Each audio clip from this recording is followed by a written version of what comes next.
Oke, untuk selanjutnya untuk penyelesaian transaksi dan biaya transaksi. Jadi untuk transaksi yang terjadi di bursa efek itu ada dua kegiatan. Itu pertama diawali dari kegiatan untuk perdagangan efek atau surat berharga. Jadi untuk tahap perdagangannya itu yang memfasilitasi tadi yang saya sampaikan yaitu oleh bursa. Untuk penyelesaiannya difasilitasi oleh dua lembaga, siapa? Ada LPP dan juga ada LKP. Untuk dua lembaga tadi tugasnya apa? Mengurus ya, semua yang berkaitan dengan penyelesaian transaksi. Untuk kemudian di bursa setiap hari itu ada bahkan 200.000 transaksi. Untuk selanjutnya semua transaksi tadi akan diproses diselesaikan transaksinya tadi oleh LKP dan juga oleh LPP, lembaga clearing dan juga lembaga penyelesaian transaksi, lembaga penyimpanan dan penyelesaian. Tetapi untuk penyelesaian transaksi di bursa itu tidak bisa dilakukan cash and carry atau tidak bisa dilakukan sekaligus pada saat itu juga hari itu juga seperti di pasar tradisional, tetapi untuk penyelesaian itu harus menunggu 3 hari T+3, jadi transaksi plus sampai ke hari ketiga. Jadi efek itu akan diselesaikan pembayarannya pada hari ketiga dari hari terjadinya transaksi.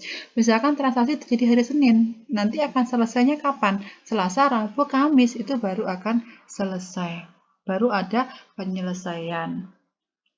Jadi transaksi yang dilakukan oleh investor itu tidak tergantung pada waktu penyelesaian. Tapi maksudnya di sini walaupun penyelesaian transaksi itu belum selesai, tapi kalau investor itu sudah mau melakukan trading, itu tetap bisa dilakukan walaupun belum diselesaikan dari LKP maupun LPP.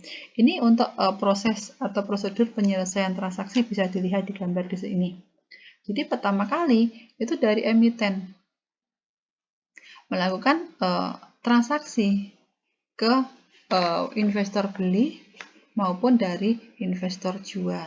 Kalau investor beli masuknya transaksi ke pialang beli. Kalau investor jual dia pialang jual. Sehingga untuk penyelesaian transaksinya akan masuk ke KPI dan KSEI untuk penyelesaian transaksi. Jadi dari gambar di sini menunjukkan dari proses transaksi dan penyelesaian transaksinya itu bisa dilakukan melalui KPI maupun dari KSEI. Catatan penting untuk transaksi yang terjadi di pasar modal itu transaksinya tanpa warkat, tanpa ada barang, sehingga untuk arusnya itu tidak ada bentuk fisik, tradingnya tidak ada bentuk fisik, sekuritasnya secara fisiknya ada di kustodian. Kalau misalkan ada investor beli, itu hanya akan memegang catatan elektronik saja pada saat terjadinya penyelesaian. Jadi tidak ada nanti ada saham selembar kertas seperti zaman dahulu, nggak ada, karena sekarang sudah menggunakan sistem GATS. Untuk yang jual itu nanti uangnya langsung menambah ke rekening di bank. Buktinya apa? Mereka atau dari nasabah itu akan langsung bisa ngecek dari rekening yang digunakan sebagai rekening di bursa efek. Jadi setiap nasabah itu baik beli maupun jual itu harus atau diwajibkan untuk membuka rekening di bank. Untuk apa? Untuk bukti bahwa mereka merupakan nasabah perusahaan efek tertentu dan benaunya untuk transaksi itu saja. Misalkan di sini ada investor, misalkan ada investor dari Aneka Tambang, Antam. Itu dia membeli saham harganya Rp600 pagi hari ya, misalkan hari Senin pagi. Terus sore harinya dari 600 itu terjual harganya 800.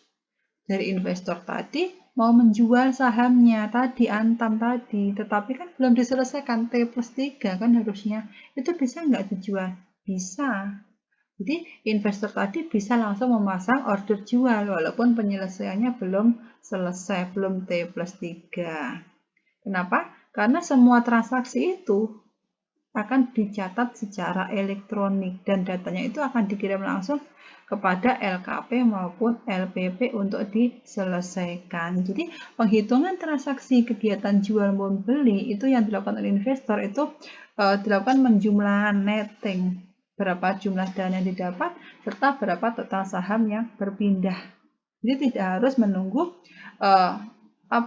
transaksinya selesai. Jadi untuk proses perdagangannya itu menggunakan skema perdagangan tanpa markup atau disebut dengan scalpel trading. Apa sih itu? Perdagangan saham yang tidak mengenal saham secara fisik. Tapi catatannya hanya melalui elektronik. Penyelesaiannya bagaimana? Dengan pemindah bukuan, yaitu dengan melakukan debit maupun kredit pada posisi saham di suatu rekening bank.